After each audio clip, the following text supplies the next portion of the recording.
Mas antes de lembrar e de seguir com esses exercícios, eu queria ouvir um pouquinho, né, das pessoas que praticaram durante a semana, como é que foi. Só lembro que quem for falar, né, pode abrir o microfone e começar a falar, mas tente ser sintético, né, para que outras pessoas possam falar junto, já que o nosso tempo de encontro é bastante curto, né? A gente só tem 2 horas. Então, para que a gente tente ser sintético para que outras pessoas consigam falar. Dani, você levantou a mão, pode falar. Bom, eu gostei muito da prática, e foi interessante porque depois que eu terminei os exercícios, depois que eu fiz a sequência, né, durante a semana, eu fui dar uma olhada, não para corrigir, mas para ver o que tinha saído dessa prática, né? E aí foi muito engraçado porque os gêneros que eu estava transitando foram diversos. Então, teve coisa que parecia mais um diário, teve coisa que pareceu poema, teve coisa que pareceu, assim, um conto, sabe? O início de um conto. Então, foi muito gostoso de perceber como foi fluido transitar nesses gêneros. É Ah, isso só que eu queria que trazer. interessante. E você praticou um por dia ou um por dia? Um por dia e eu Ah, fiz de 15 minutos. que legal, que legal. Esse é um belo depoimento, né? Porque eu acho que acontece isso mesmo, né?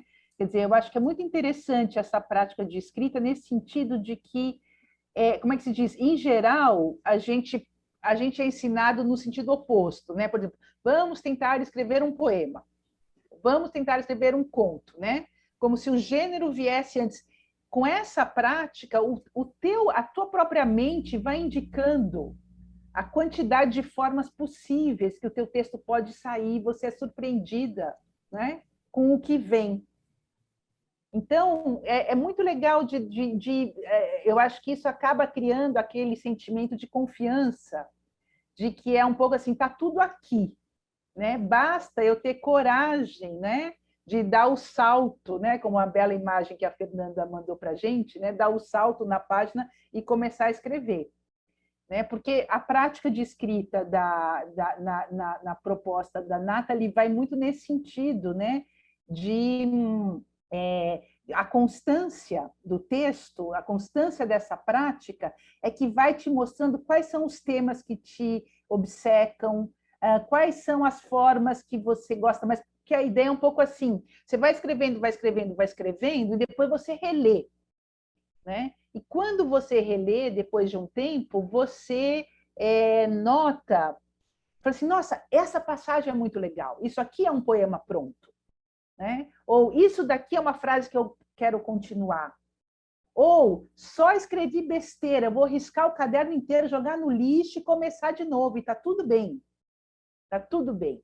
Né? Eu acho que essa liberdade é que é muito legal. Porque eu acho que a própria ideia de repetição, né?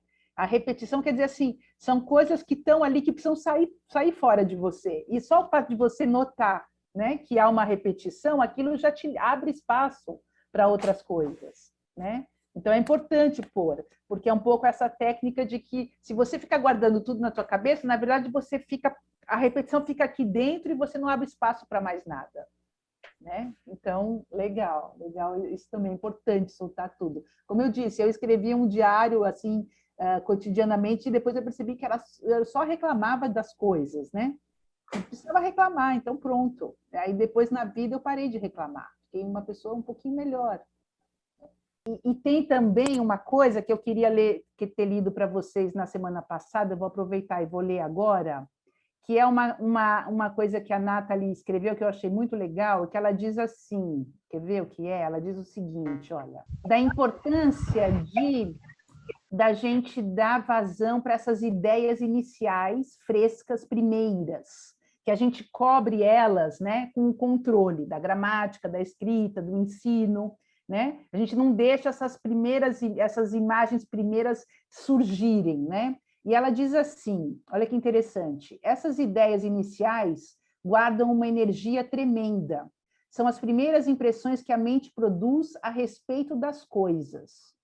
o sensor interno geralmente as reprime, e por essa razão permanecemos no nível das segundas e terceiras impressões, né?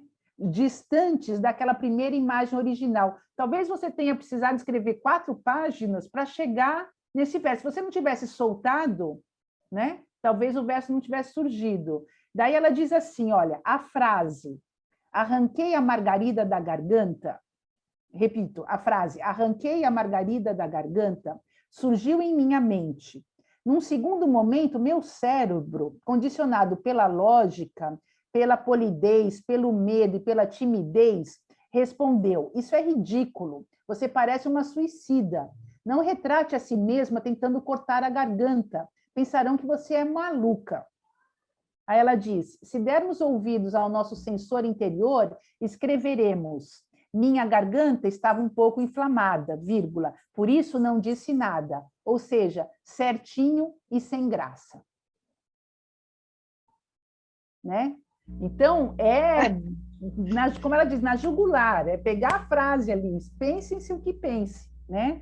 E ela diz também, se você para de temer o teu sensor interno, você deixa de temer o sensor externo, a crítica externa ou o aplauso externo, né? Então muito legal. Marília, primeiro exercício da escuta para mim foi muito legal durante a semana. E com essa conversa inicial com a gente, da gente, talvez o que me incomodou foi a autorreferência em todos os textos. E é óbvio que você vai na tua referência, principalmente porque eu não escrevo. Mas a autorreferência, eu falei assim, ai, meu Deus, eu queria pular muros.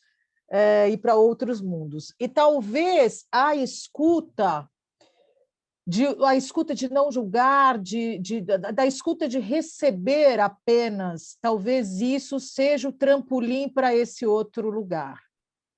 E eu não reli, apesar de ficar com essa sensação de que é autorreferente. Entendi, mas você disse o exercício, que exercício da escuta que você fez?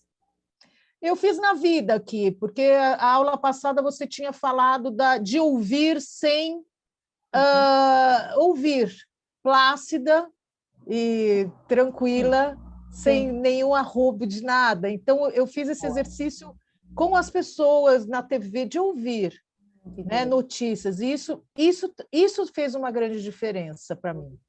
Que ótimo. Muito e talvez, com essa conversa da gente, talvez isso seja o trampolim para sair da minha autorreferência da escrita. Talvez, quer dizer, me ocorreu isso agora. Muito legal, né? Muito legal essa percepção sua, né? Muito sensível de praticar essa escuta sem o controle, né, do julgamento. Vou escutar, né? Essa abertura. A gente vai tentar ver se a gente consegue fazer também esses exercícios de, enquanto a gente está ouvindo a outra pessoa ler, a gente tentar perceber o que a gente grava das frases, né, que essa pessoa escreveu.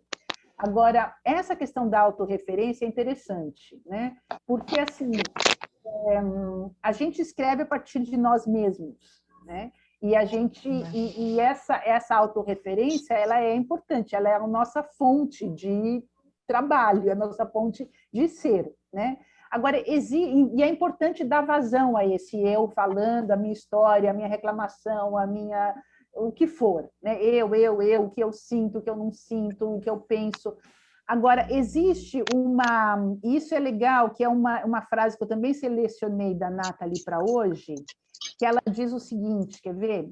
Ela diz assim, é nos detalhes que nos livramos de nós mesmos, de nosso eu e nossa mente. Nos detalhes está o concreto. Então, o que ela diz aqui, né, é que é o seguinte, por exemplo, eu, durante muito tempo, fiquei escrevendo autorreferencialmente, continuo escrevendo autorreferencialmente, porque eu acho que tem uma função de diário, tem uma função de autoconhecimento, tem uma função de liberar as ideias, mas eu comecei recentemente a tentar fazer essa sugestão, que é o seguinte: Eu estou escrevendo, no momento eu estou vivendo alguns dias, algumas semanas perto do mar. Então eu vou para o mar, vou para a areia ali, levo o caderninho, sento e falo assim: o que é que que estou vendo agora? E começo a escrever. E aí começo a prestar atenção nos detalhes. Acabo de ver um pássaro passando no céu, mas que pássaro? Que cor que ele é? Qual é o canto dele? A onda do mar bate. Mas como é que é a onda? A onda é de espuma. Como é que é a espuma? E com isso eu tenho conseguido sair da autorreferência para o detalhe das coisas, sabe? Para essa concretude da observação. Então, esse também é um exercício que pode ser muito legal. Tá, joia. Sérgio, eu vou falando aqui, mas se você quiser entrar, entre e comente o que você quiser, tá? Qualquer hora. Professora, Pois posso não, fazer uma observação? Boa noite a todos e todas. Eu sou professor de redação, né, para ensino médio, assim, já faz 2 décadas, né? E então, assim, antes de partir para aquela coisa que o vestibular quer no final, que é o domínio da morfologia dissertativa, do artigo de opinião, do editorial, não sei o quê. Então, existe sempre um exercício de liberdade, de escrita, tal. E você comentando aí como é a onda que eu vejo, o passarinho e tal. Eu trabalho muito isso com os meus alunos, a questão de empregar os modificadores, os adjetivos, os advérbios, né, e as locuções, para ir soltando mesmo assim o meu olhar sobre as coisas, né? E eu acho que eu vi um pouco isso no seu comentário sobre como eu vejo, qual o detalhe dessa onda de espuma aí. Eu acho que é muito bom, né, também esse depoimento, assim, aula de redação, né? Eu acho que existe a estrutura, mas se a gente consegue ensinar essa e dar esse espaço de liberdade, certamente, né? Isso leva a outros caminhos, né? Não, eu falo assim que essa oportunidade, né, de ver uma escrita livre, né, e muito mais solta, né, destituída do imperativo ali, do produto que você tem que entregar no final. Isso aí, pelo amor de Deus, né? Isso aqui, para mim, é libertação total.